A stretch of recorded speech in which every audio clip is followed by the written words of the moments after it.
Hi guys. All right. So tonight I'm going to show you what I'm making for dinner. If you hear that sound, those are my sons playing ping pong. So just ignore it. And I've told them not to speak loud, and if they get upset at each other, to breathe. So there you go. So today I wanted to show you a recipe I make all the time when I'm just kind of like in a semi-hurry, but I want something healthy. And I make it when some of us eat vegetarian and others don't. So for example, my sons often want to have like chicken or fish or meat or whatever. My husband too sometimes, and I often don't like, sometimes I'll have fish or whatever, but I often like to eat vegetarian. So it's stir fry. So what I'll do is I do a rice and veggie stir fry, and on the side I'll do the salmon or the whatever, and I'll stick it in the oven. So tonight I'm just going to show you the stir fry part. Okay, now it's really simple, and it's very flexible. So again, it's going to be one of these recipes where I'm just going to tell you, like, you know, this is how I do it, but don't take it like, you know, to the detail, because stick whatever you've got in your fridge in the stir fry. Okay, so let me tell you what I've got, and I'll give you little tips and tricks here and there. So I've got over here on my chopping board, you can see, like, this is basically all I've got. I've got some mushrooms, some beautiful Swiss chard that I got from the market, carrots, and red cabbage. Okay. So here I am, I'm back. Okay, so what I'm going to do is first, I'm going to turn this heat on to like high in a pan like this, all right? So in this pan, what I do is I'm going to put the mushrooms. So in terms of the like quantity of mushrooms, I'll usually like take, I don't know, like a dozen big, you know, button mushrooms. If I have shiitake mushrooms, I like those because they're not as watery and they're very tasty. But they're harder to find, and you know, whatever. Like, not everybody's got shiitake mushrooms in their fridge, right? So I just put them in there. I don't put any oil. I don't put anything. I just let it evaporate and just kind of leave it on high until it starts evaporating. And then when I feel like it starts sticking a little bit, then I add a little bit of balsamic vinegar and a little bit of olive oil or coconut oil or whatever, and then toss it a bit and leave it. So that's just going to cook. Then what I'm going to do is prepare this Swiss chard, right? The Swiss chard takes, you know, it doesn't take that long to cook, but I just need to prepare it. So I washed it really well. I actually bought loads at the market this morning. As you can see, I've got like tons here. I put it in my Instagram story today. But what I do is I keep the nice big leaves that don't have like a bunch of holes in them. Like this one's got a bunch of holes in them. I'll keep the beautiful leaves, and usually I'll use them to make veggie wraps, you know. Instead of using like a flatbread, I'll use the Swiss chard leaf. But the ones with the holes in them, what I'll do is I'll just separate the stems. These are really colorful. Some of them are dark, some of them are you know, green or white. I remove the stems. I'm going to cook the stems. I'm going to chop them up with the big knife. Okay, I chop it into, you know, pretty finely.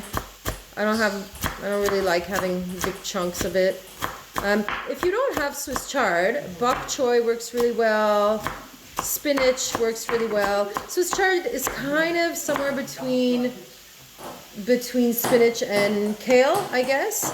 And it's really nice. So what I'll do is I'll put all my veggies in here. So the mushrooms are kind of simmering away on high heat, and I'm gonna put everything in this wok. This is not a fancy wok. It's like a really simple IKEA wok. And what I do is I'll put a little bit of this sesame oil I've got. This is a really nice quality sesame oil that's not dark. and the taste is a little milder. So I put that in. What I'm also going to do is I'm going to, okay, so I'm going to put that in with the sesame oil. The Swiss chard, I'll show you how I chop the leaves. Like I roll them up in like just, you know, pretty savagely, to be honest. But then I'll mince it like pretty thin. Yeah.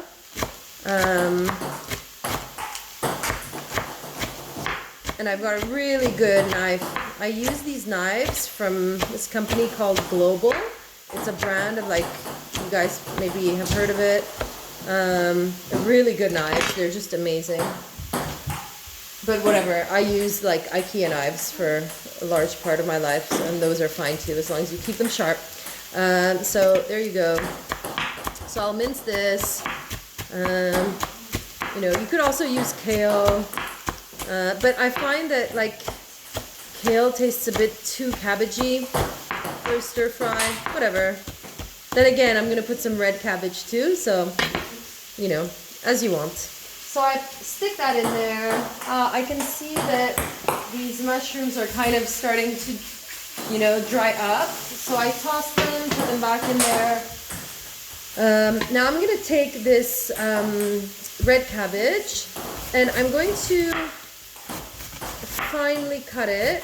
Now, how much do I use? Like, we're 4 people. I'm gonna, like, you know, do a big handful. My son's looking at me going, I don't want a lot of the stir fry because he doesn't like the cabbage so much, but it doesn't matter. Anyways, so big handful. I stick it in there too. There we go. And that's going to be on kind of high.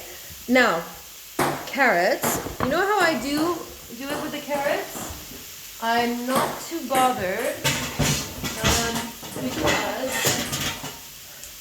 I just use this, right? I don't need to cut it like super thin or use a mandolin or whatever. I just, again, weeknight dinner, right? I'm like often in a kind of a hurry. So there you go. This little end, I just give it to the dog. So there you go. I like to get my carrots at the grocer, like the guy who sells the Swiss chard, because they're dirty, you know, and I can tell that they're like natural and have minerals. And then these days you find at the supermarket a lot of these carrots that look way too perfect, and it's a shame because they don't, like, you know, they've been washed and rewashed and rewashed, and they've lost a lot of their minerals. So that's not cool. So I'm going to also toss these in. My mushrooms, you see, are kind of like getting dry. So this is where I kind of keep the heat on. But then what I do is I have this balsamic vinegar. You could use, like, I guess you could use like apple cider vinegar if you prefer. I just put a little bit to give it a bit of flavor. You could use soy sauce to give it a tang, but I'm already going to be making a stir-fry sauce with soy sauce, and I don't want it to get too salty, so I don't like overdoing the soy sauce thing. So I do that. You might want to add a pinch of salt. I like this pink salt, but you know, whatever works. Not too much though, just a little bit. I'm also going to put a little bit of this oil. Like that. Perfect. And just toss it for another couple of minutes while this happens, okay? I put in the rest of these carrots. Perfect. Now, these veggies have no flavor except the sesame oil. So, here's what I'm going to do. I'm going to take my Vitamix. As you get to know me, you'll see that the Vitamix is like something I always use. So I'll take, if I've got little bits of carrot, I'll put it in there. I've got ginger. I've got lots of ginger. So when I use ginger, I don't use like a little teaspoon or tablespoon. Like I'll use this is the size of half an index, right? And I'll use 2 of these. Okay, sometimes I even use more, but anyway, let's just stay reasonable. There we go. I put a bit of miso paste. Look, what I'm going to do though is I'm going to toss this baby, these veggies a little bit. Right? These are on highish heat, okay? So I've got the ginger, I've got a little bit of carrots, just because, you know what? I had seen this dressing once that Gwyneth Paltrow did in one of her cookbooks where she put a raw carrot with ginger and a bunch of other stuff to make this Asian kind of dressing.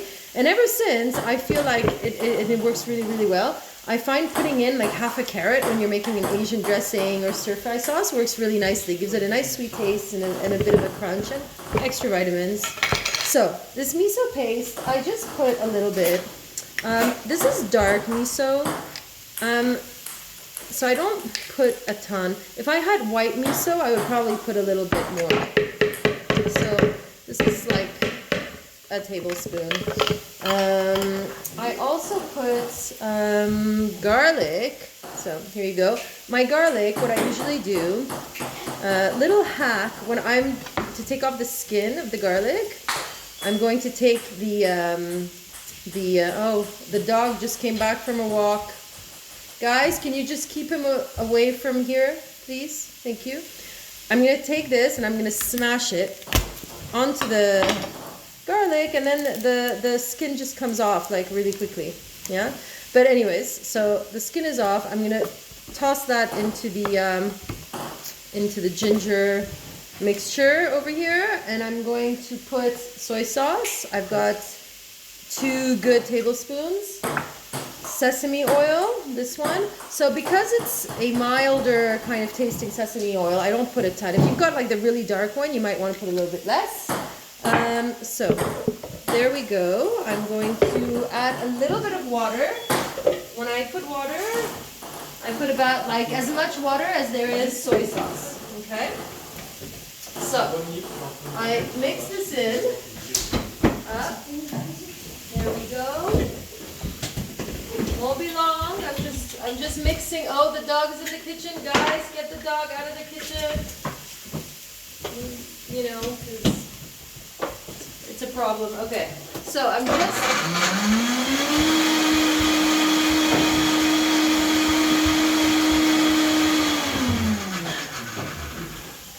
mixing all of this up. You see, it's on the smooth side, but I mean, it doesn't have to be like super smooth either. That's why you don't need to use a Vitamix for this. You can use any old blender will do, you see. If you wanted to, if I was just making this for my husband and I would be putting some chili peppers, but not all the kids like chili peppers. So I didn't. So there you go. And I'm just gonna toss this, okay. There you go. And there you have it. Now, to this, okay, I'm going to let this cook for a few minutes. One thing I wanted to say, if you don't like garlic, you can use this thing called Asafoetida. I'm going to put this in my YouTube video notes. Asafoetida is often used in Indian cuisine, and it's a good spice to replace garlic or onion if you don't tolerate like garlic or onion and you can't digest it well. This is a really good spice to use. You don't need to put a lot, you put a teaspoon. So I like garlic and onion, but I don't use it a lot. Like I don't put a ton of it because I don't digest it so well. So sometimes if I'm just cooking for myself, I'll just use this. I didn't put any onions here. You can put scallions, you can put, like red onion, white onion, whatever, but just make sure to do it at the beginning, okay? So just before you put in the Swiss chard, that's when you would put the onion. So this is pretty much like almost cooked. I would just let this maybe reduce a little bit so that, but you see it's kind of pretty much almost cooked. And it smells wonderful. Now, I'm going to add 2 cups of brown rice. Normally, I would just take rice, like leftover rice, but dog's in the kitchen again. Get him away, guys. But I don't have leftover rice. I made this because I wanted to just make a stir fry. So there's 2 cups, like, or 2 or even like 3 cups of cooked brown rice. You can use red rice, white rice, whatever. I like brown rice. So there you have it. I'm just going to put it in there. And then to that I add the mushrooms that are like totally cooked and are smelling amazing. Oops. Okay, there we go. And then I mix all the veggies. If you've got extra stir fry sauce, you add it in. If you don't, you don't. And another thing I add is I have this thing called like, I don't know if it's gomasio or furikake, or it's like a mixture of like everything I just make. It's the sushi roll leaves, you know, the nori leaves. I cut them up in small pieces. I put sesame seeds, as you can see. I put sea salt and ginger powder. And it's like a condiment that I sprinkle on a lot of things, like salad and whatever. So I'm going to put like a few tablespoons in here. There you go. And it's done. And you see, like that, I can eat my vegetarian stir fry. It's amazing. And the ones who want fish or chicken or whatever on the side can have it on the side. And voila. That's it for me. 16 minutes. Oof, that's a long video, but anyway, hope it helps. And then, of course, if you've got any like leftover veggies from last night or the night before, whatever, add them, like spinach, leftover sauteed sweet potatoes, or like, you know, broccoli. Broccoli's a really good one to put in there if you have it. And voila. And you can also, I've got coconut chips that are not sweetened. You can toss those in at the last minute for some extra crunch, and it's delicious. And of course, I always sprinkle with fresh herbs. Cilantro is my favorite, but you can also put some chives. That's all for tonight, folks. So if you've got any questions, let me know, message me, drop a line. If you want to see more recipes, I've got another fried rice recipe on my website, wellmama.com, WELLMAMMA.com. And yeah, I just if you make it, tag me and let me know how it goes. All right, bye.